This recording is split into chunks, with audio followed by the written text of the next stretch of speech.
অনেক ভাইজান কোন যে মাছ গোস্ত দি খাই তাও স্বাদ লাগে না, কি খাবো এই কথা কোন। এই দেখেন বুদ্ধি করি, যদি কোনো কিছু স্বাদ না লাগে গরম ভাতের ভিতরে যে কালো জিরা ভর্তা লিয়া, বুঝছেন, তারপর এই সরষের তেল তুলিলাম, আর একটু লি সরষের তেল, এই যে সরষের তেল লিয়া সুন্দর করে মাখাবেন। আপনাদের যদি ভিডিওটা দেখে কি সুন্দর ঘ্রাণ পাইছে, লাইক করবেন, বুঝতে পারছেন, কালো জিরা ভর্তা দিয়ে ভাত এইভাবে মাখাই লিয়া, তারপরে বিসমিল্লাহ।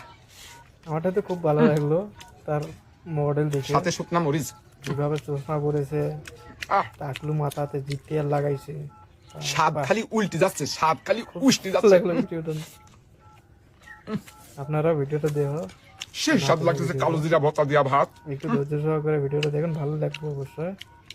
স্বাদে অস্থির হয়ে যাচ্ছি আমি, এত স্বাদ লাগতেছে কালো জিরা দিয়া ভাত, আমার কাছে কঠিন স্বাদ লাগতেছে। দেখে তো খুব ভালো লাগছে।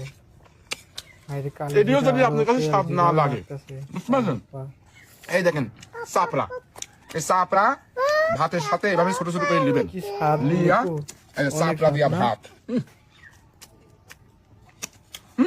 আরো স্বাদ, সেই স্বাদ, কঠিন স্বাদ লাগতেছে চাপড়া দিয়া। আপনারা মনে কয় জানা সেই স্বাদ, আর স্বাদ আছে যে সেই স্বাদ, মুখে রুচি এসে যাচ্ছে দাদা। আরো তেল মাথা লাগাছে, তেল আরো চশমা, অনেক স্বাদ, সেই স্বাদ। सब क्या देखना पड़ रहा है, अच्छा है मैं अंधा हूँ।